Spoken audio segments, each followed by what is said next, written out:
and what's up everybody and welcome back to my channel. My name is Vinay and I'm a second year student at DTU. DTU यानी Delhi Technological University. I'm a second year student, engineering student हूँ मैं वहाँ का।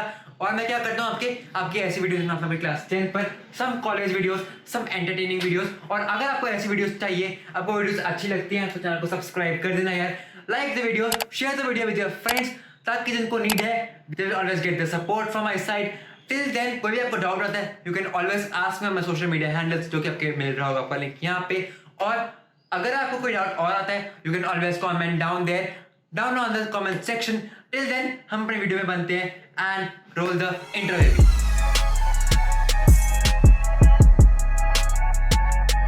So today we are going to do next topic, जो कि हमारा refraction of light. इसमें हम जानने वाले हैं आपकी लाइट कैसे रिफ्रैक्ट करती है, रिफ्रैक्शन का फिनोमेना क्या होता है। हम जानेंगे स्नेल्स लॉ के बारे में, हम जानेंगे लेंस के रे डायग्राम्स के बारे में इन डिटेल जानेंगे। कोई डाउट है आपको you can always ask me on social media handles. Till then हम वीडियो को शुरू करते हैं, जो कि हमारा आता है स्नेल्स लॉ। स्नेल्स लॉ क्या कहता है वो बताता है हमें किसके बारे में, आपके रिफ्रैक्शन के बारे में। रिफ्रैक्शन क्या होती है? रिफ्रैक्शन एक ऐसा फिनोमेना होता है जहाँ पे आपकी लाइट आई पहले मीडियम से दूसरे मीडियम में आने के बाद उसने अपना पाथ चेंज कर लिया। रिफ्लेक्शन में क्या होता था आपका, उसमें लाइट आई यहाँ पे, रिफ्लेक्ट बैक हो गई इक्वल एंगल पे, ठीक है। पर यहाँ पे क्या होता है, यहाँ पे रिफ्लेक्ट बैक होने के बजाय वो क्या करती है, वो इस मीडियम में ही ट्रांसफर कर जाती है यहाँ पे। और होता क्या है, मान लो सिद्धांत था यहाँ से रे आई एंगल आई पे उसके नॉर्मल पे, उसने जाना कहाँ था, यहाँ पर डॉटेड लाइन पे उसका एक्चुअल पाथ होना था। बट हुआ क्या यहाँ पे, क्योंकि मीडियम चेंज आया, यहाँ पे मीडियम 1 से मीडियम 2 में आई। फॉर एग्जांपल लूँ मैं आपका, फॉर एग्जांपल वो आपके मीडियम 1 जो कि आपका एयर, और वहाँ आपका मीडियम 2 है आपका ग्लास, वो एयर से ग्लास में आई। तो क्या हुआ आपका, वो बेंड कर गई इनसाइड द नॉर्मल। क्यों बेंड क्यों करी, जानते हैं हम क्यों। यार एक बात बताओ मुझे, अब आप एक चल रहे हो, वो इलाका बहुत खुला डुला है, बहुत ज्यादा स्पेस है वहाँ पे, पर एकदम से आप एंटर करो उस एरिया में जहाँ पे आपका जो स्पेस है ना बहुत कम, बहुत क्राउडेड एरिया है। तो क्या करोगे आप, ऐसे के बजाय थोड़ा अपना पाथ को चेंज कर लोगे यार, थोड़ा पास में जाओगे इधर की तरफ, क्या चलो थोड़ा दुबक के चलते हैं, ठीक है। ऐसे करते हैं ना, इसलिए ये आपका मीडियम क्या है, रेयर यानी आपका स्पेशियल, और आपका ये वाला मीडियम क्या है, क्राउडेड डेंसर मीडियम है। तो रेयर से डेंसर मीडियम में क्या करती है, वो जो आपकी लाइट रे आती है वो बेंड कर जाती है टुवर्ड्स द नॉर्मल। नॉर्मल क्या होती है, वो परपेंडिकुलर लाइन जो कि इस सरफेस पे हो, इस सरफेस पे परपेंडिकुलर लाइन को हम कहते हैं आपका नॉर्मल।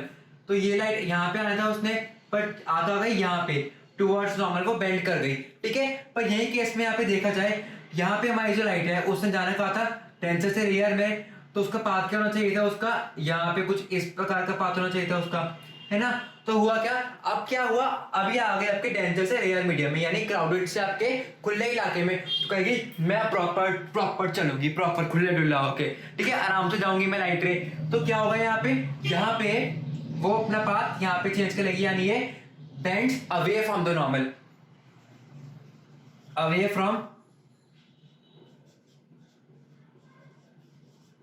From normal. और यहाँ पे क्या होता है, बेंड्स टुवर्ड्स द नॉर्मल। तो ये होती है हमारी बात सिंपल सी, जिसमें हमने क्या जाना, रेयर से डेंसर में आई और डेंसर से आपका रेयर में आई। जनरली क्या करते हैं हम यहाँ पे, इसको हम प्रॉपर्टी लेते हैं उसके मीडियम की, जो होता है उसका रिफ्रैक्टिव इंडेक्स। रिफ्रैक्टिव इंडेक्स को हम बताते हैं उसकी डेंसिटी की तरफ। डेंसिटी पता है ना, उसे हम रिलेट कर सकते हैं, ऑल्दो कि बिल्कुल करेक्ट हम बिल्कुल नहीं है, बस समझाने के लिए मैं आपको बता रहा हूँ कि इसको हम डेंसिटी रिलेट कर सकते हैं। आपका जितना कम म्यू उतनी कम डेंसिटी, उतना आपका आराम से जाने की एबिलिटी, जितना ज्यादा म्यू उतनी ज्यादा डेंसिटी, उतनी उसका क्राउडेड रहने की एबिलिटी। फॉर एग्जांपल म्यू1 एयर का क्या हो गया, हम उसे लेके चलते हैं आपका 1।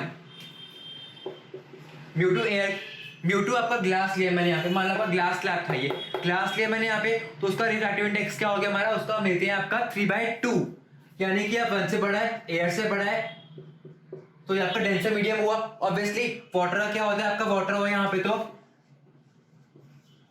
4/3। ये कुछ टर्म्स हमें याद रखनी है, कभी कभी पेपर्स में नहीं आती हैं आपके, so you must remember all these terms, ठीक है।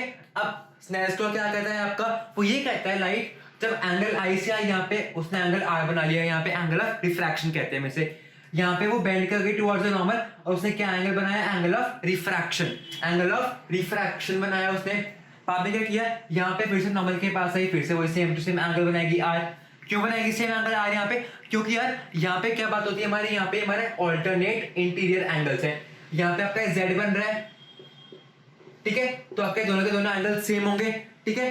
तो यहाँ पे आपका आर हुआ और यहाँ पे आपका फिर से क्या बन गया एंगल यहाँ पे ई, एंगल ऑफ इमरजेंस। और क्या होगा, ये जो रे होगी वो इस रे के पैरेलल होगी। कैसे होगी पैरेलल, हम जानते हैं क्यों, कैसे इसका प्रूफ होता है आपके एग्जाम्स में आता है। So you must remember this proof. क्या करना है इस प्रूफ के अंदर, वो क्या कहता है आपका यार, सबसे पहले स्नेल्स लॉ क्या कहता है आपका, μ1 into sine of i equals to μ2 into sine of are.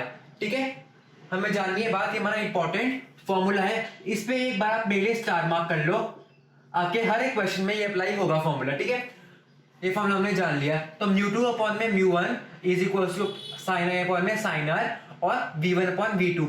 v1 v2 क्या है, हमारी स्पीड्स, हमारी वेलोसिटीज है, इसकी हमारी वेलोसिटीज है ये।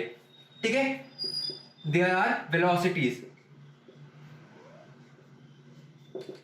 ठीक है, जितना ज्यादा रिफ्रैक्टिव इंडेक्स होगा उतनी उसकी कम वेलोसिटी होगी। क्यों, क्राउड में कम वेलोसिटी होती है एज कंपेयर टू स्पेस, जहां पे आप आराम से फास्ट स्पीड से जा सकते हो। तो हमें बात याद रखनी है, यहाँ पे हमें प्रूव करना है आपका जो एंगल आई है वो एंगल ई के इक्वल होता है, या फिर आपका एंगल ई एंगल आई के इक्वल होता है। क्या करेंगे हम यहाँ पे हम क्या करेंगे, बहुत सिंपल सा अपना काम लगाएंगे, यही यूज करेंगे।